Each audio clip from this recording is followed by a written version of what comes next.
We are at this tiny little spillway. Yes, the Confluence Pond spillway, and we're fishing for bluegills and bass. There should be plenty of them here. Got some worms, and let's throw some in the water.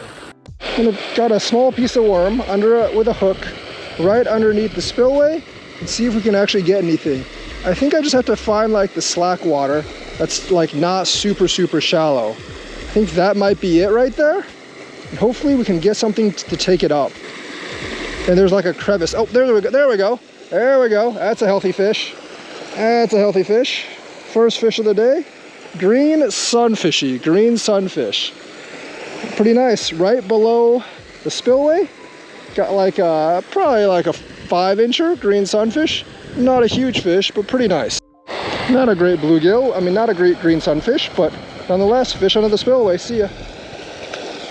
We are now about 20 yards down from the spillway. The spillway is not the best place to fish, so we're fishing about, I would say, 20 yards down from the spillway, and we're using the worm under a bobber, and I think we got something.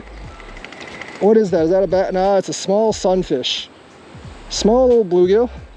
Not much to talk about. Sometimes there's bass down here, but it's a little bluegill. Let's throw it downstream near the shore and see if anything else wants to get it. It's only a small piece of bait right now. Something bites it immediately. It's like everything's interested in a tiny piece of worm. Got it. I think it's another little bluegill. Yep. Tiny little bluegill. Green sunfish, actually. Man, if we were actually able to use these things as bait elsewhere in the state in Wisconsin, that'd be awesome. I just get all my bait from here. Never would need to go anywhere else. Oops. Oh well, and you only need like one shell of a worm to attract anything. Does not take much bait because these fish are hungry. Not really somewhere you would take your kids though. Let's try that again. Not somewhere where you would take your kids though, because it's really hard to get a stand on here. But as soon as you get it down, they bite. Is that a bass? I don't think so, right? Is that a bass? Oh yeah, I believe that is a bass. Largemouth bass. So there's definitely bass here too. Largemouth bass, very small one, but I'm pretty sure there's bigger ones under here as well. Nice little largemouth bass. See ya. As you can see, this place is pretty stacked with both gills and bass. I've caught some larger ones down here too, but a lot of them are going to be the smaller type. I think I've caught 1 or 2 pounders down here. Just that the bass are generally stacked towards the side, so they're a little bit harder to actually reel in, like they're a little bit harder because they're kind of hiding in the crevice waiting for like a smaller fish to pass by so they can like eat it. But like you will get pretty much a hit as soon as you oh that was another bass. See, there's a lot of bass around here, but they're like around the sides.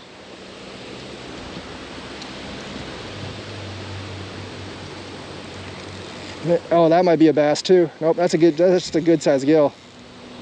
That's a healthy bluegill. It's like a 7-incher.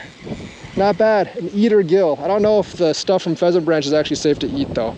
But nice bluegill. Very nice bluegill. All right. Gonna just toss next to the sides on this side. The wind's actually pushing it towards over here, but I want a bass, so you need to toss like close to the side for bass because they're all hiding near the side. I don't know if that's a bass or not, but they're like the bass are hiding towards the side. Oh, that is actually a bass. It's a slightly bigger one than the last one too, but that is actually, oh yeah, that's actually a decent sized one, maybe almost a pounder. Largemouth, that's like a pounder. Largemouth bass. Oh no, I lost it. Oh well, next time, let's go get the net. All right, I got a bigger hook now with a bigger piece of worm. We're just gonna throw it towards the side. The bass are not in the center. If there's a bass, it's on the side. But there's a lot of bluegills on the side as well. I also think for bass, I do have to set the bobber to be a little bit higher. Lost that other big bass, but the thing is, bass are pretty dumb. They'll bite the same thing twice very quickly. But the thing is, like, there's a lot of bluegill here. Like, that's a green sunfish. I just want to float one of these down sometime and see like if a big bass will pick it up. Let's try that again. Sunfishies are getting in my way of bass fishing, but that's fine. Gotta get a couple of losses for every hit. Okay, I think that's a sunfish. Yeah, I mean, there's a lot of green sunfish down here, so a lot of them can actually bite. All right, let's toss for more fish. There's got to be there's got to be like a bass or something hiding on the side here. There's just too many gills though. Got to use one of them as bait. And the thing is, like, they're just all down there. So like when you toss, they pretty much immediately hit. All right, let's toss it way downstream because that's the place where I've gotten all my bass.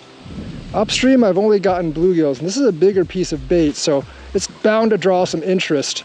Is that a bass? Think it's a bass? It is indeed a bass. It's a really small one though. Third bass down here. Largemouth bass, but they're pretty small. That second one I lost that I dropped right when it got to me was the biggest one today. Third bass of the day, largemouth bass. See right there, another bass. See ya. That was a very short session today. That's really close to where I live.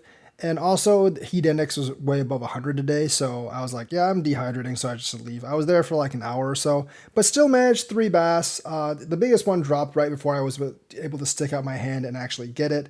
But I actually did have I had 4 bass strikes, and I caught like 30 bluegills. I didn't show all of them. But that place is stacked with bass and bluegills in July and probably like most of August as well. There's bigger bass like above the dam, and I'll have to like float shiners there sometime, or maybe just like float some like fatheads or something at a later date. Because I know there's like, 2-3 pound bass above the dam. But the thing is, like, the place above the dam is like so grown in that it's hard to access some of the areas. And I think like with all the lily pads, like I think if you're good at throwing frogs, you would actually do really well above the dam. You have to stand on the dam wall and be careful not to fall in and just like throw a frog there or throw some kind of bait there. And there are pretty big fish sometimes that will actually bite. If you go on the right day, you can get like 4 or 5 of them in an hour pretty easily.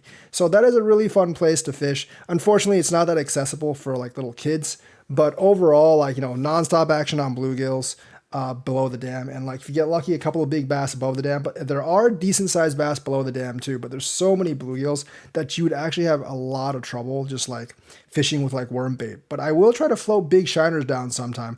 And I do think I can attract some decently large bass there. So maybe I'll get some medium shiners next time from the bait shop and try it again, both above and below the dam. So like and subscribe, hit that bell notifications button. Hope you had fun watching this, and maybe I'll see you out on the water sometime.